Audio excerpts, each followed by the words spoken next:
In this episode of Trekking Through Compliance, we take up the episode Obsession. Compliance, the final frontier. Tom Fox is the voyager of Trekking Through Compliance. His mission? To explore the original series and seek out and share what it can teach you about compliance. Here's your host, Tom Fox.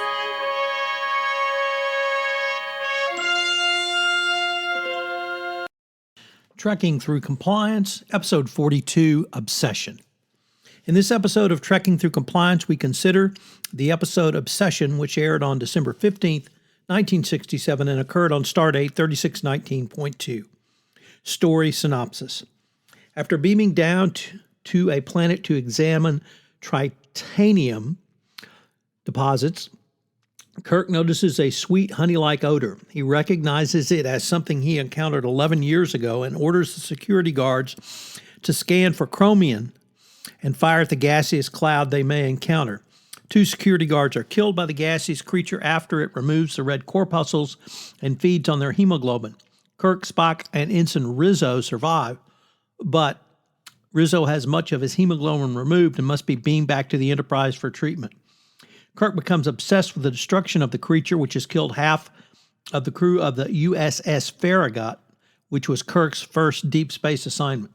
Kirk appears willing to miss his rendezvous with the U.S.S. Orktown, the ship he is supposed to meet with, in order to to pick up perishable vaccines and then deliver them to the planet Theta 7. After Rizzo dies, Kirk beams back down with a landing party, which includes Ensign Garavik, who was the son of Kirk's commander on the Farragut. Garavik fires Phaser 2 when he spots the gas cloud, but not before the 2 other officers with him have been attacked. Kirk grills Garavik, accusing him of freezing up and being responsible for the death of one officer and the severe injury of another, then relieves him of duty.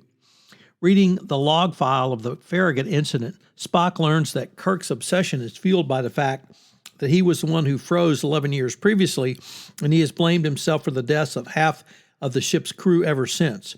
When Chekhov detects the creature leaving the planet's surface, heading into space, Kirk pursues it. Scanners report the creature is in a border state between matter and energy. The creature slows and then heads for the Enterprise. Neither phasers nor photon torpedoes damage it, and it enters the Enterprise through the number 2 impulse vent, which has been inadvertently left open by Scott after performing routine maintenance. Spock realizes that this is the reason for the creature's immunity to weapons fire, because it is able to move itself in order to avoid the phasers. On board the Enterprise, the creature attacks 2 crewmen and enters the ventilation system. Spock goes on to explain the creature's ability to avoid being hit by phasers to Garavik, but is then attacked when the creature comes through Garavik's room ventilation shaft. Spock is saved only because his hemoglobin is not based on iron but on copper. The creature then leaves the ship and heads away at warp speed, but Kirk has a hunch of where the creature is headed. In some mystical way, Kirk has sensed the home of the creature is Planet 4 of the Tycho system, located where the Farragut was attacked. Spock is in favor of the chase since sensor readings indicate the creature is about to fission into multiple spawned babies. Kirk and Garavik beam down to the planet and set hemoplasma as a bait, but the creature takes the bait before the explosive charge of antimatter is ready. Kirk proposes to use himself as bait and orders Garavik back to the ship. Garavik attempts to knock Kirk out and act as bait himself, but Kirk overpowers him. The 2 are then beamed up in the nick of time, and the charge of antimatter is set off. After some difficulties with the transporter, Garavik and Kirk arrive back on board the Enterprise safe and sound. So the fun fact today is actually a personal fun fact. This episode has my all-time favorite Star Trek line.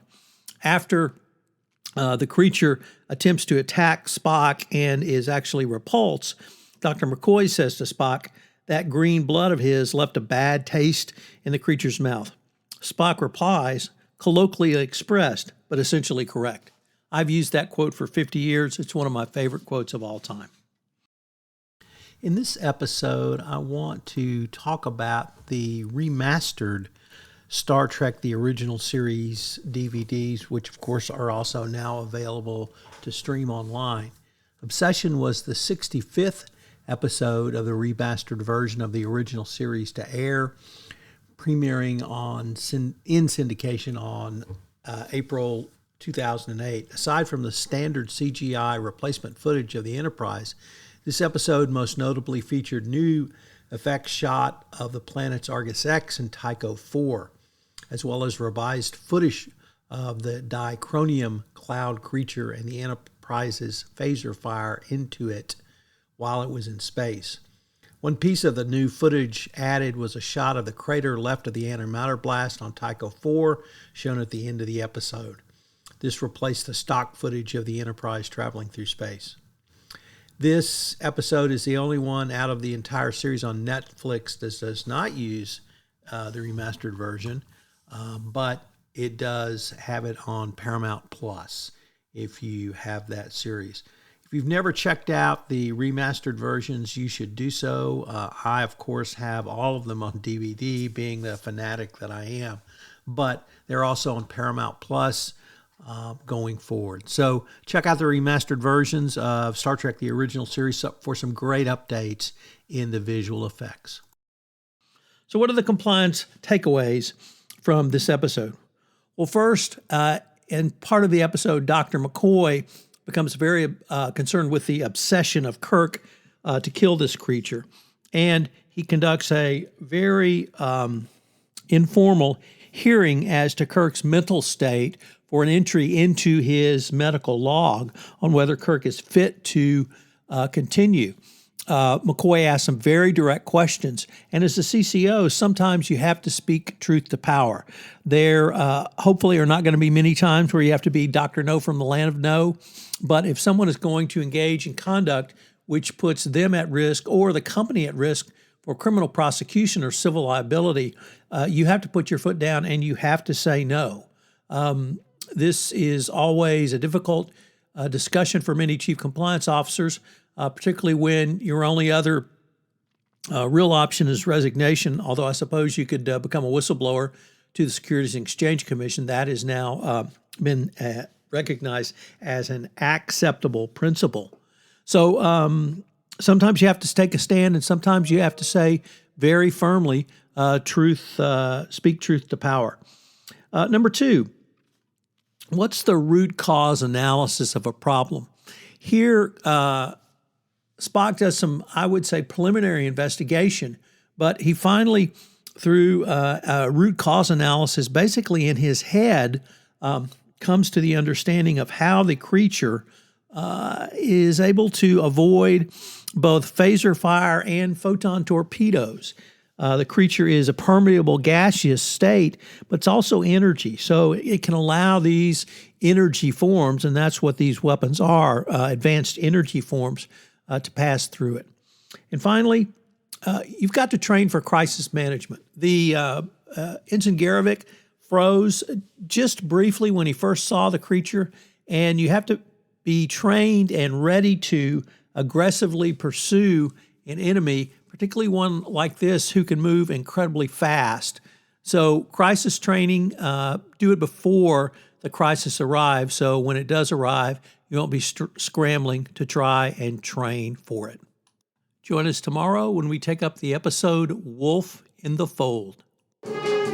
If you enjoyed this episode of Trekking Through Compliance, you can help it grow by sharing it with the biggest Trek fan you know.